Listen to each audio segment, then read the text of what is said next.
शरणागत जो होता है उसमें ये चार बातें बहुत जोर से जागृत होती है। सबसे पहली बात, निरंतर भगवान का स्मरण छूट नहीं सकता। नींद आई तो सुसुप्ति में चला गया, जरा भी जागृत हुआ तो मंत्र चल रहा है, नाम चल रहा है, चलाना नहीं पड़ता। क्यों? शरणागत है। थोड़े दिन अभ्यास कर लो, ऐसा होने लगेगा। देखो इतने लोग बैठे हैं, आप सो के उठते हो तो आपका पहला चिंतन क्या होता है? क्या मंत्र होता है? भगवान का नाम प्रियालाल आते हैं आपके चिंतन में? क्या आता है चिंतन? पहला चिंतन। अगर पहला चिंतन प्रभु है तो शरणागति पुष्ट हुए। सो के उठे, चल क्या रहा है? अगर प्रभु नहीं तो अभी शरणागति नहीं। पहला लक्षण। हमें लगता है कि आप लोग अनमोकिए होंगे, आप लोग शरणागत हैं कि आप जब सो के उठे तो आपका मंत्र चल रहा है, नाम चल रहा है, चतुरासी जी का कोई पद चल रहा है, या फिर ये चिंतन चल रहा है, राधा राधा राधा, चलो जल्दी स्नान करके फिर सत्संग में चलना है। फिर ये भागवतिक चिंतन, हमें लगता है कि ये दूसरी कोटि का चिंतन होगा, चलो स्नान करते हैं फिर। ऐसा पहला चिंतन होगा श्री जी का। ऐसा होता है? आप लोग देखिए, ऐसा होता है कि आप सो के उठे, आपका चिंतन श्री जी का चालू है? पक्का? आप लोग देख लीजिए, अगर ऐसा है तो उसका परिणाम निश्चिंतता, निर्भयता, निशोकता निश्चित जागृत हो जाएगी। और उसी का प्रातःकालीन उठने पर चिंतन चलेगा जो शयन के समय गाढ़ चिंतन करते हुए सोया है। ऐसे सुषुप्त के समय बिल्कुल ठीक वही अवस्था। अगर आप जो चिंतन कर रहे हैं तो जगते ही वही चिंतन आएगा ये। और अगर जीवन भर भजन किए हो तो मरते समय वही चिंतन आएगा पक्का। जैसे जगते समय ऐसे मरते समय। इसीलिए भक्त निश्चिंत हो जाता है शरणागत। पहला, शरणागति का जांच करो हृदय में, भगवान का निरंतर चिंतन, प्रभु का निरंतर भजन। अगर नहीं हो रहा तो किसी अन्य का आश्रय लियो, वस्तु का, व्यक्ति का, स्थान का, भोग का, लिख लो आप दिमाग में चाहे कागज में। उस आश्रय का मिटिया मेट हुए बिना शरणागति पुष्ट नहीं होगी। आप अगर ईमानदारी से छोड़ दो तो छोड़ दो, नहीं भगवान फिर जो कहते हैं ना कि जो मेरा होता मैं, फिर उनका जो ऑपरेशन होगा वो शायद है कि सह ना पाओ, क्योंकि शरणागत हो छोड़ेंगे नहीं। वचन से भी शरणागत हो आप छोड़ेंगे नहीं, तो उनका स्वभाव हम आपको बता रहे हैं। और हर ऑपरेशन बेहोश होके होता है। हमारे प्रभु ऑपरेशन होश का इंजेक्शन लगा करते, पहले होश का इंजेक्शन, पूरी चेतना, फिर ऑपरेशन करते हैं, क्योंकि जड़ से मिटाना है। निरंतर भजन क्यों नहीं होता? इसका उत्तर है आपका कोई अन्य आश्रय है। कोई है व्यक्ति, वस्तु, स्थान, पदार्थ, पद, कुछ है जिसको तुम भजन से भी अधिक मानते हो, प्रभु से भी अधिक मानते हो, इसीलिए आपका भजन नहीं होता। जो सर्वतोभावेन शरणागत है, भजन करना नहीं पड़ता, भजन होता है। चलना प्रदक्षिणा होती है, बोलना स्तोत्र होता है, सोना समाधि होती है, भोजन पाना यज्ञ होती है, हर चेष्टा उनकी भजन होती है। दूसरा, अपने प्रभु से कुछ ना चाहें, यहां तक कि मोक्ष भी ना चाहें। क्यों चाहें? क्या आप जानते नहीं हो कि क्या करना है? सर्वज्ञ हो, जब जो चाहे करो, हम राजी हैं। पहला, निरंतर भगवान का भजन। दूसरा, अपने प्रभु से कोई भी मांग ना रखना, शर्त ना रखना। जो शर्त होता है वो प्रेम नहीं होता। प्रेम में कोई शर्त नहीं होती, सौदेबाजी नहीं होती। प्रेम में सौदेबाजी नहीं होती, सौदेबाजी प्रेम नहीं होता, पक्की बात सुनो। तीसरा, प्रभु के हर विधान में आनंदित होना। प्रभु के हर विधान में आनंदित कौन होता है? शरणागत। नहीं तो विधान की जांच होती है, अनुकूल है कि प्रतिकूल। प्रतिकूल है तो नो नो नो। ये जो कच्चाई होती है शरणागति में, वो भरभरा जाता है, शोकित हो जाता है, इधर उधर डगमगा के आश्रय लेने लगता है। हर विधान उनका मंगलमय। चौथा, भगवान के किसी भी विधान में विरोध भाव ना करना। भगवान के प्रत्येक विधान में आनंदित रहना, भगवान के किसी भी विधान में विरोध न करना। जो किया अच्छा हो रहा है, नहीं बहुत हाहाकार मचने वाला है, सब नहीं, जो प्रभु का विधान है वो मंगलमय है, सब मंगलमय है। चार बातें शरणागति में आती। निरंतर भजन, किसी भी तरह की भगवान से कोई शर्त चाह नहीं, उनके हर विधान में आनंदित रहना, भगवान के विधान को प्रतिकूल मान करके विरोध भाव नाना, विपरीत भावना नाना। अब निश्चिंत हो जाओ, तुम्हारी जिम्मेवारी श्री भगवान ने ले ली, शरणागत हो। अब तुम्हें किसी भी तरह का दुख आवे तो उबना नहीं है, वो सुख है, दुख रूप लेके आ रहा है। जैसे माया दुख भेजती सुख रूप में, पार्सल में ऊपर लिखा होता है सुख, और जब खोलो अंदर तो होता है दुख। जिसे तुम सुख समझते हो ये सुख नहीं, सुख की छाया है, समझ पड़ती नहीं, ये गिरधर की माया है, भारी दुख है। दुखालयम शाश्वतम में जो भी पोस्ट आता है आपके पास वो दुखद ही है। माया भेजती है सामने वस्तु व्यक्ति स्थान, उसके परिणाम में अशांति दुख और आपके भजन की हानि पक्का, ये देख लीजिए। जन्म भर भगवान के साथ अर्जुन जी रहे हर समय, लेकिन गीता का उपदेश प्रारंभ हुआ शिष्यस्ते हम साधिमाम त्वाम प्रपन्नम। प्रपन्न से ही ज्ञान की उत्पत्ति होती है।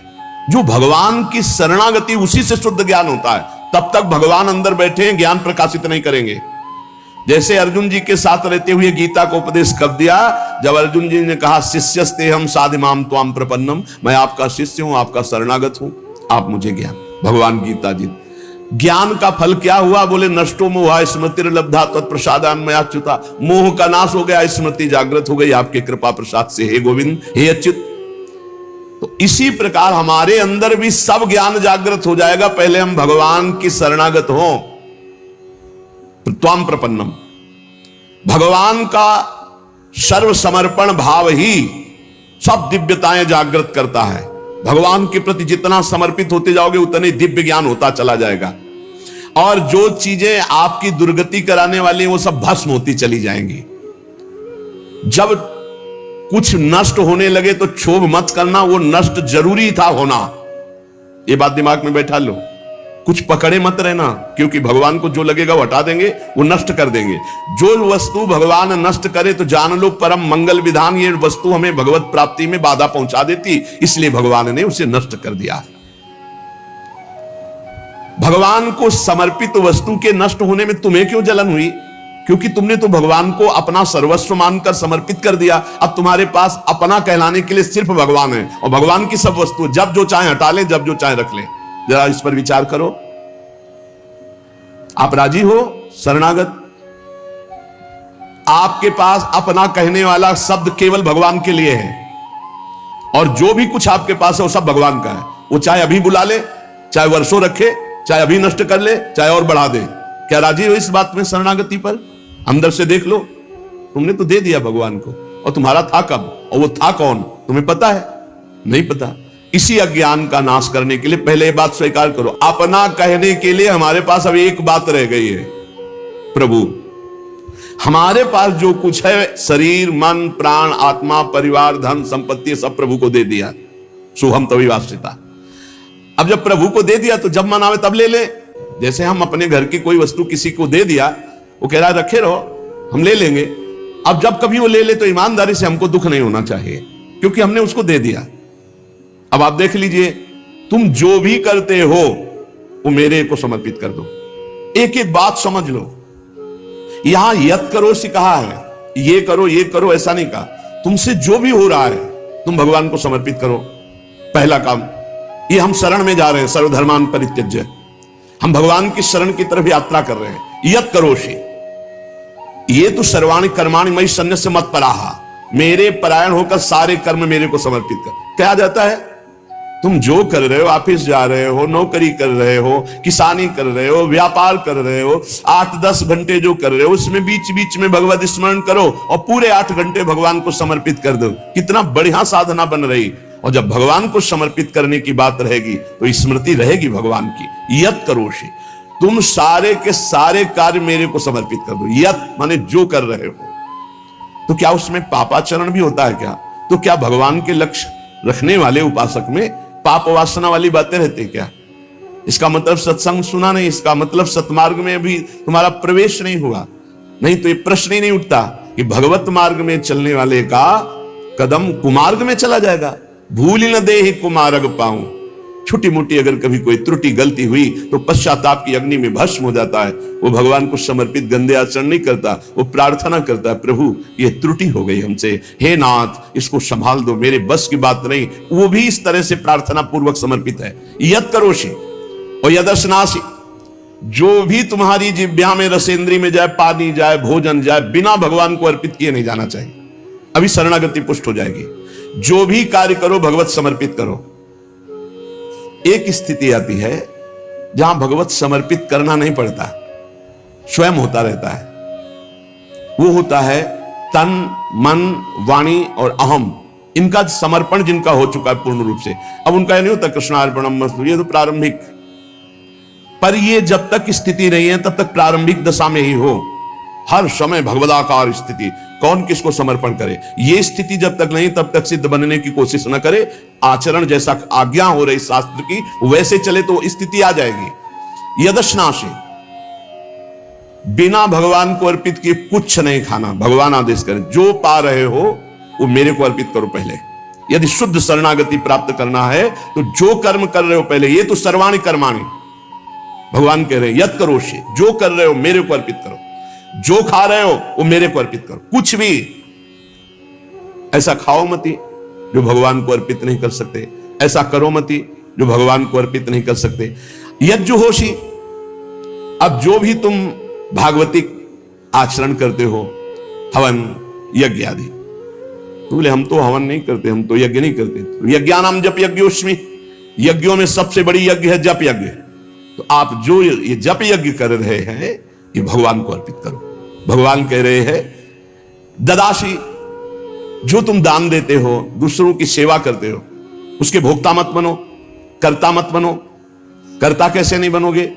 हमारी वस्तु है, हम दान देते हैं, नहीं नहीं, प्रभु की वस्तु है। त्वदीयम वस्तु गोविंदम तुभ्यमेव समर्पये, आपकी दी हुई वस्तु आप इस रूप में आए, आपको दे दिया। ये भगवत शरणागति पुष्ट होने का उपाय भगवान करें। यह तपस्या से, जो तुम साधना कर रहे हो, जो तुम तपस्या कर रहे हो, वो सब मेरे को अर्पित कर दो। अर्थात तुम्हारी पूरे जीवन की, पूरे दिन की जितनी चेष्टाएं सब भगवत अर्पित होनी चाहिए। इससे तुम्हारी शरणागति पुष्ट हो जाएगी।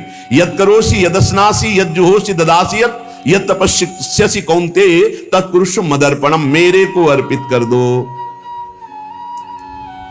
अब ध्यान रखना, अब अपनी कमी की चिंता नहीं करनी, क्योंकि हमने भगवान को सब कुछ अर्पित कर, और कमी रहेगी नहीं। कमी रहती है अहंकार के कारण, भगवत विमुक्ता के कारण। फिर भी आपको संतुष्ट करने के लिए कह रहे हैं कि जैसे हम अपना मकान किसी को दे देते हैं तो मकान में जाले लगे हैं या टूटा है या कुछ भी बिगड़ा है, अब ये सारी जिम्मेवारी जिसने मकान खरीद लिया, ले लिया, उसकी होती है। वो मरम्मत करवाएगा, वो सफाई करवाएगा। ऐसे ही हम अपने तन को, अपने मन को, अपने प्राणों को, अपने जीवन को जीवननाथ प्रिया प्रीतम के चरणों में समर्पित कर दिया। अब हमको बेपरवाह रहना है इस विषय से। अब हमारा क्या होगा हमको ये चिंता नहीं करनी। अगर चिंता है तो शरणागति नहीं हुई। अगर ये चिंता है कि मेरा क्या होगा तो शरणागति नहीं हुई। सोचो, संसार में कोई तुम्हें प्यार नहीं करता, मान लो बात। जो प्रिया जो प्यार करके अपने महल में रखे, सुविधाओं के द्वारा तुम्हारा भरण पोषण कर रहे, तुम उनके प्रति रोना नहीं आता?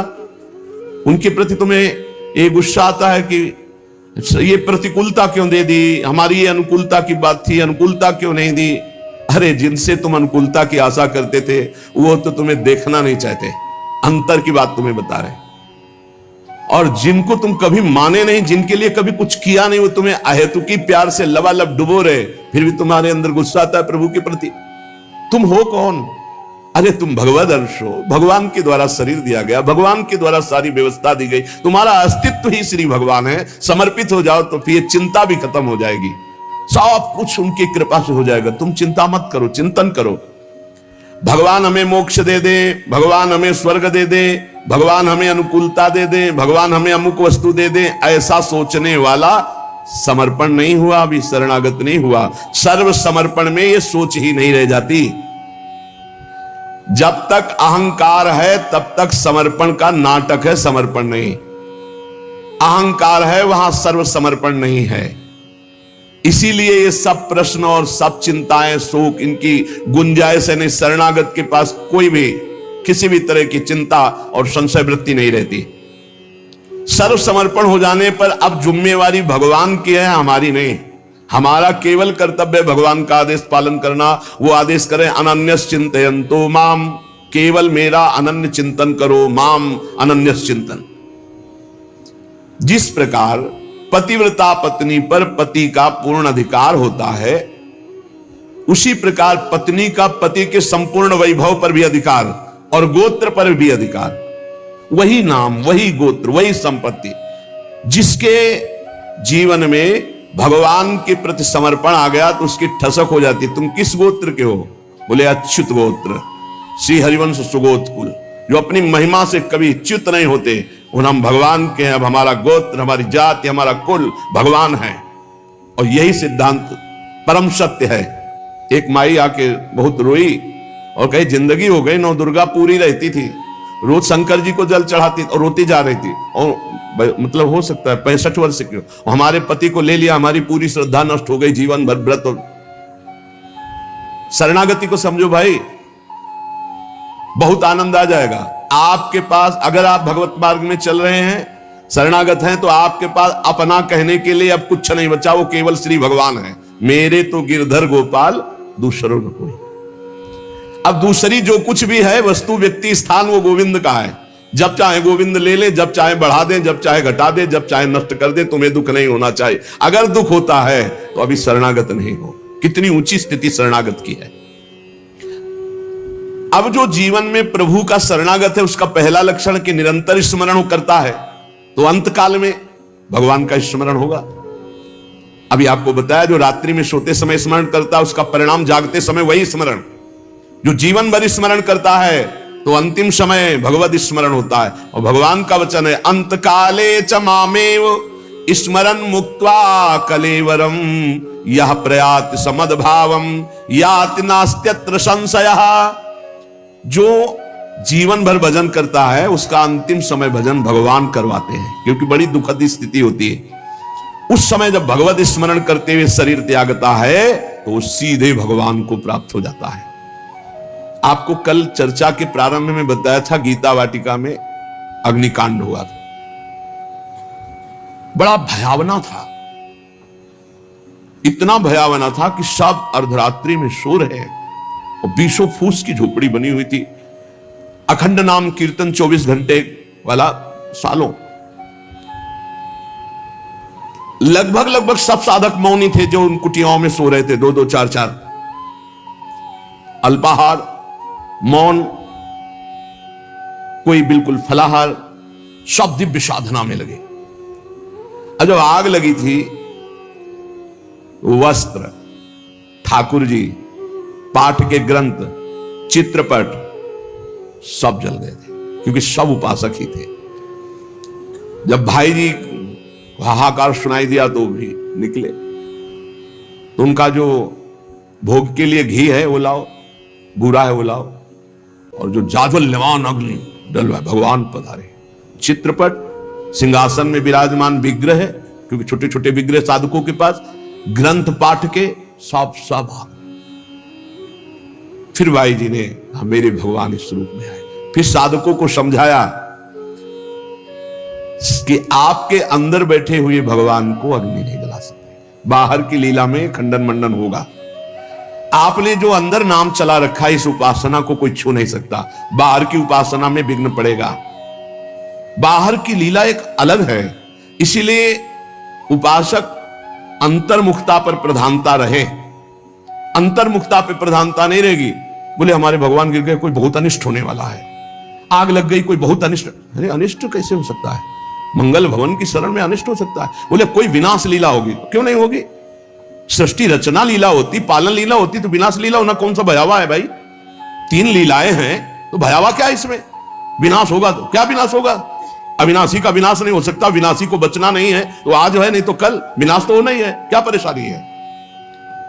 जब सब में भगवान को देखने की भावना ऐसी जागृत हो जाए कि भयावह स्थिति में भी आपको भगवान दिखाई दे, तो जानो बहुत जन्मों की साधना सिद्ध हो गई।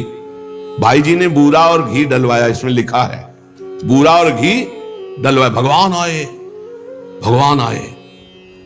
बहुनाम जन्मनाम अन्ते ज्ञानवान माम प्रपद्यते वासुदेवा सर्वमिति सा महात्मा सुदुर्लभा। भगवान कहते हैं बहुत जन्मों की साधना जिनकी हो गई है और जिनका अंतिम जन्म है, उनको इस तत्व का बोध होता है कि सब में भगवान वासुदेव है। ये बोध होता है। ऐसा महात्मा बड़ा दुर्लभ है जो सब में भगवान को देखता है। मत्ता पर तरम नान्यत किंचिदस्ति धनंजय मई सर्वमिदं प्रोतम सूत्रे मणिगणाय। भगवान कहते हैं जैसे सूत की माला में सूत की मणियां, तो मणियां और माला सब कुछ सूत ही है, ऐसे ही भगवान में ये जगत भगवान में है।